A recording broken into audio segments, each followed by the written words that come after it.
कई कई दिन सिर को ना धोना, ना ही सिर की सफाई करना। ये आदत उसके बड़े होने पर भी नहीं छूटी। जब वो कॉलेज गई तो कोई भी उसका दोस्त बनने को तैयार नहीं था। सब लड़कियां उससे नफरत करती थी। यार मेघा, जरा अपना हेयर ब्रश तो देना, मैं लगता है घर पर ही भूल आई हूँ। ना बाबा ना, तेरे बालों में तो जुएं हैं, तुझे तो मैं अपना हेयर ब्रश कभी भी ना दूं।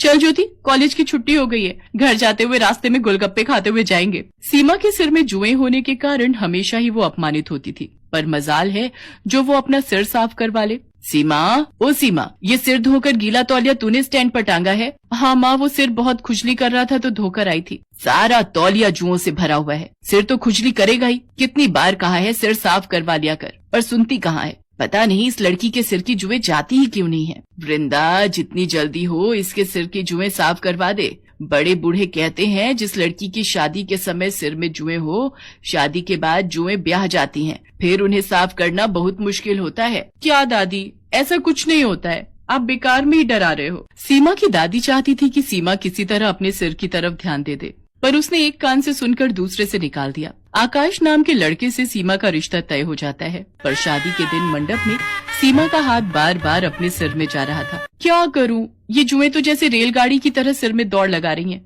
जुड़ा होने के कारण उन्हें रेंगने के लिए जगह जो नहीं मिल रही होगी। अरे मत घूमो। सीमा, आकाश, एक दूसरे के गले में जयमाला पहनाओ। क्या हुआ सीमा, तुम बार बार अपने सिर में खुजली क्यों कर रही हो? वो पता नहीं, मेरे जूड़े में लगी पिनें चुभ रही हैं। कितनी बार इसे बोला था अपना सिर साफ कर ले, नहीं तो जुएं खुजली करेंगी, पर ये लड़की मेरी सुनती कहाँ है। अब शादी के बाद किस किस से छुपाएगी। सीमा की शादी हो जाती है, पर वो अपने सिर को हमेशा घूंघट से ढक कर रखती थी। सीमा बहू, तुम सचमुच बहुत संस्कारी हो, पर हमारे यहाँ सिर ढकने की कोई जरूरत नहीं है। हम अपनी बहुओं से पल्ला नहीं रखवाते। माँ जी, मुझे सिर पर पल्ला रखना अच्छा लगता है। सीमा जब अपने कमरे में जाती तो आकाश के सो जाने के बाद वो सिर को बुरी तरह खुजाने लगती। वो बाथरूम में खड़ी होकर अपनी जुओं वाली कंघी से सिर को काटने लगती, जो उसकी माँ ने उसे छुपाकर पर्स में रखने को दी थी। 2-3 दिन तक तो ठीक रहा, पर एक दिन आकाश अचानक चिल्ला उठा।